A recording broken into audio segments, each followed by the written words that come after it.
O pecado no que diz respeito à condenação, aquilo que nos condenava, já foi resolvido por Cristo na cruz. No Evangelho de João, no capítulo 1, versículo 29, João Batista, quando viu Jesus a primeira vez, ele ainda com seus discípulos, ele viu Jesus passando de longe, e ele apontou de longe, como eu estou vendo a avenida lá embaixo agora, as pessoas passando ali, e o João Batista disse assim para os seus discípulos: eis o Cordeiro de Deus, aquele que tira o pecado do mundo.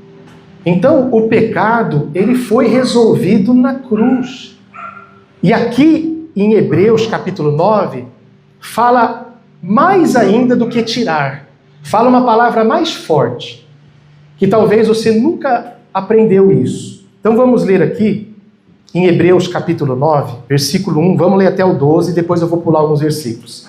Diz assim: ora, também o primeiro tinha ordenanças de culto divino e um santuário terrestre. Aqui então, nesses primeiros versículos, ele vai falar do santuário terrestre, no tempo de Moisés, da tenda da congregação, aonde um sacerdote entrava uma vez por ano para oferecer um sacrifício e derramamento de sangue, mas pela culpa do povo, inclusive do próprio sacerdote que era pecador.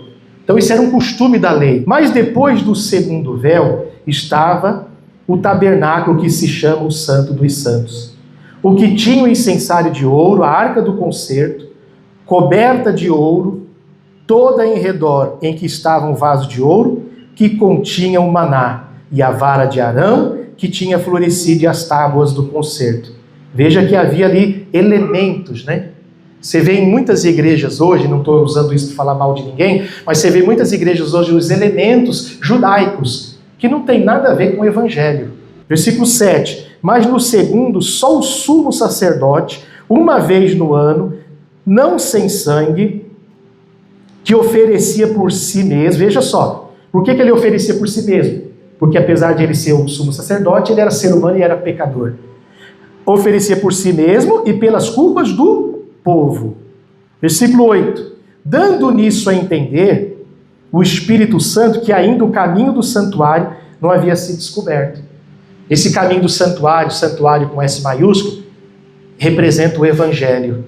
Por que eles faziam todo aquele ritual? Porque o caminho do santuário, o Evangelho, ainda não havia sido revelado, descoberto. Mas hoje ele já foi, amém? Hoje nós vivemos o Evangelho. Então nós não precisamos mais desses rituais, está entendendo? Mas eles faziam porque não havia o caminho do santuário, versículo 8, não estava descoberto. E enquanto se conservava em pé o quê? O primeiro tabernáculo. Por isso, irmãos, preste atenção.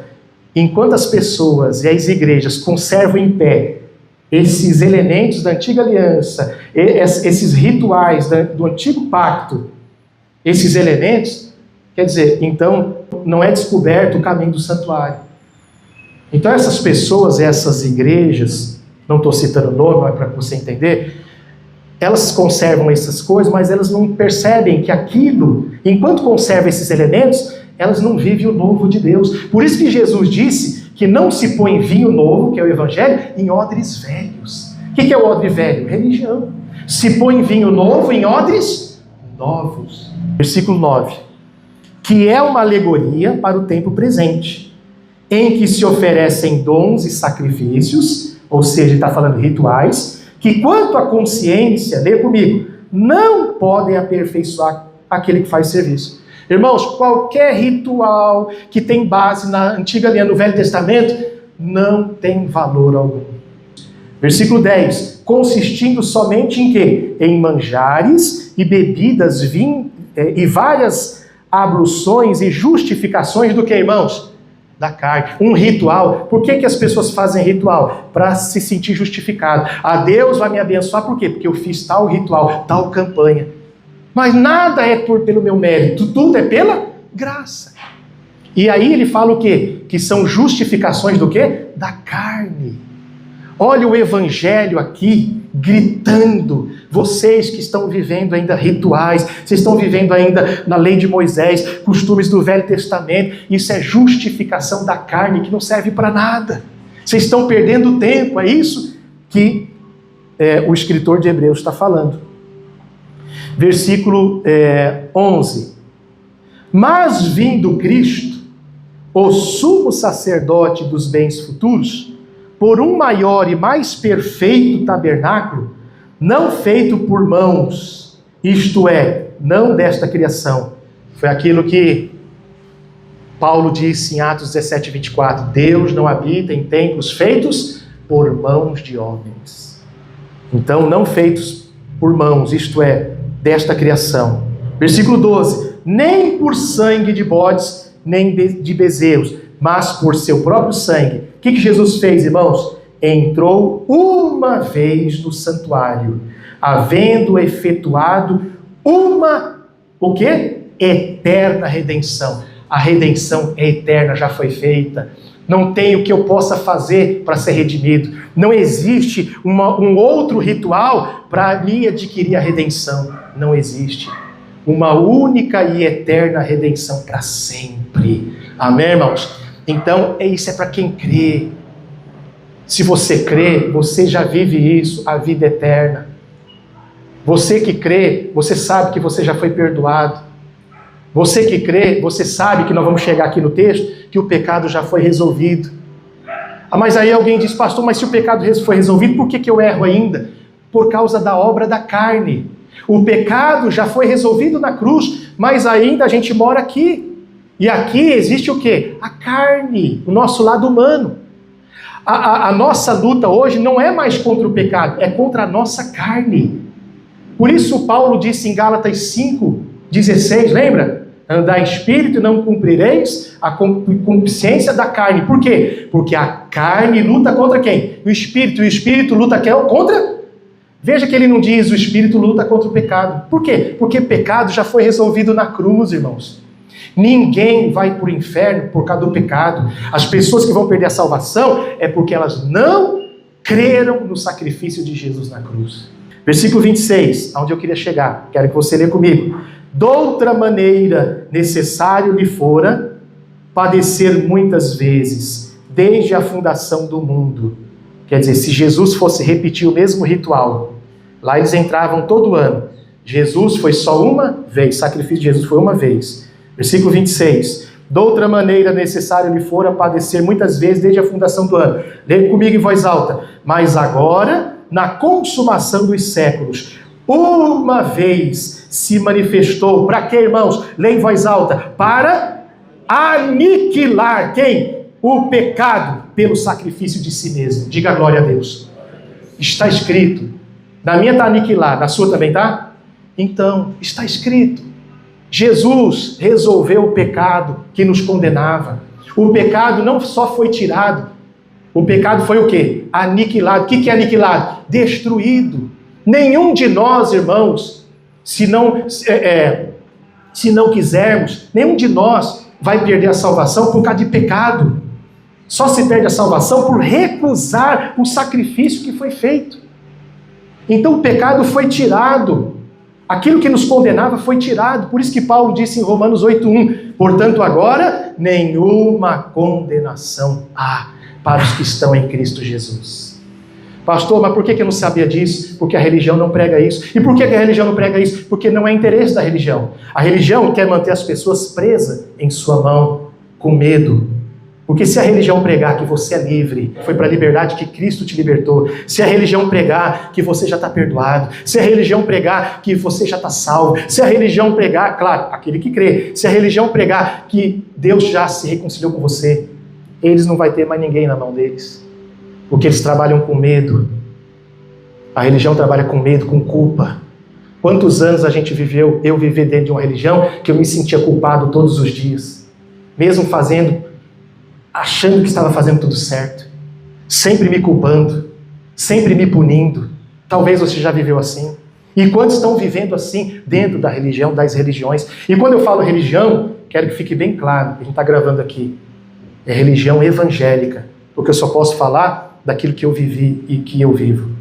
Outras religiões, eu nunca fui de outras religiões. Estou falando da religião evangélica. Por que não prega isso? Por quê? Porque eles trabalham com medo. Porque eles precisam trazer uma mensagem que faça você ficar com medo. Mas Jesus, o Evangelho, não veio para trazer medo. Amém, irmãos? Não é para você sair daqui com medo, é para você sair daqui de cabeça erguida. Tua vida está nas mãos de Deus. Cristo me salvou, me perdoou, me redimiu. O sacrifício já foi feito. Irmãos, aí é onde vem a paz. Aí é onde vem a alegria, a certeza. Sem medo de ser feliz, sem medo de morrer. Por que muitos crentes têm medo de morrer hoje? Porque não tem certeza de salvação. Porque aprenderam a religião que tudo... Será que eu estou salvo? Será que Deus está chateado comigo? Porque a mensagem da religião sempre é medo. Lembra que eu preguei um tempo atrás? Quantas vezes, irmãos, quando eu ouvia aquela mensagem: põe em ordem tua casa. Quem já ouviu essa mensagem? Irmãos, eu ficava com medo. Eu ficava caçando o pecado. Eu ficava caçando coisas que nem existiam. Por quê? Porque essa mensagem traz medo. Põe em ordem tua casa, viu? Porque se você não estiver bem com Deus, põe em ordem tua casa. Então, sempre trazendo um medo, sempre trazendo culpa, e a gente sempre se sentindo culpado. Se havia culpa, a culpa foi tirada. Se havia pecado, o pecado foi tirado. Aí aonde nós então fazemos aquela pergunta mais uma vez: mas então quer dizer que não existe pecado? O que existe é obra da carne. Que podemos falar pecado? Porque você vê, existem textos na Bíblia, o próprio João, depois, apóstolo João, lá em 1 João 9, diz: se confessarmos os nossos pecados. Porque o entendimento deles ainda não havia chegado aqui. Esse entendimento foi mudando conforme o Evangelho foi passando o tempo. Lá em Hebreus nós lemos, irmãos, Hebreus capítulo 6. Pelo que deixando os rudimentos da doutrina de Cristo. O que é rudimento? Os primeiros ensinamentos da doutrina de Cristo. O que ele diz agora? Prossigamos até a perfeição, não lançando de novo o fundamento do quê? Arrependimento. Ele vai dar uma lista de coisas aí. Por quê? Pastor, mas a mensagem de hoje não é arrependimento? Não, nós aprendemos um tempo atrás. Arrependimento foi a primeira mensagem que foi necessária. João Batista chegou pregando: arrependei-vos. Jesus também começou pregando: arrependei-vos.